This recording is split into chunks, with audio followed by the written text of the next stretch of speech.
morning. It's the 9th of May, Thursday the 9th of May, just a few days on from when we gave the last update. It's gotten a bit cooler the last few days, so growth has slowed, perhaps just a touch rather than when it would be, where it would be. But the guys are still out here now. They're into the target, which is probably the last lot to train, to tie up the strings here. And you can see the target is already making its own way up the strings there. You can see the growth coming on, how quickly it's going now.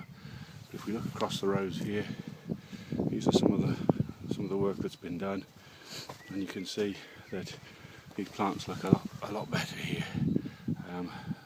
The team have been through these rows, and you can see that there are shoots that have been pushed away from the strings. Those will be killed off eventually with either discs or a desiccation spray just to kill them off.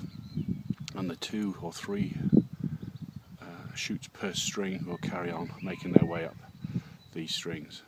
And you can see how quickly they are growing. There's a lot of growth happening this time of year, particularly when the weather warms up. So that's just a quick update on the target. At the far end of the target here, you can see that there's a bare patch of ground. Wirework still intact, and this we hope to get planted with some Bramling Cross this year. The Bramling Cross variety has been selling quite well, and we've asked the growers here, Richard and Ali, to put in some Bramling Cross for us. Hopefully within the next few weeks or months they'll start to get the plants in ready. They'll be strong enough to plant out here, and we'll give you some updates on there as we go as well. This is the resident buzzard on the farm.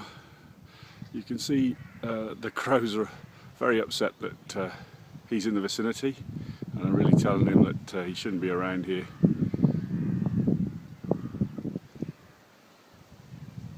It's quite windy today, he's catching the breeze there. And just a quick update on the Gouldings. They're progressing well, as you can see. They're looking very pretty. Starting to grow up the strings nicely. Down at the bottom there are the Sovereign and also the Dabanet cider apples. The Sovereign, there have been a few poles break on the farm, and they're just waiting for the wirework expert to come round and to replace those and repair the wires. I think that should be in the next week or two as well. And here we can see one of those damaged posts broken right off. You can see the ankle lines hold the tension on the net on these hedgerow varieties, these hedgerow hops, and that holds up the whole hedge.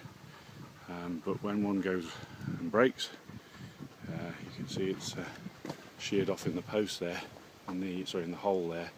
You can see it causes quite a problem, and the key for the grower is now to get these picked up as soon as possible, so that the hops can carry on growing rather than being trapped in amongst all this old growth from last year.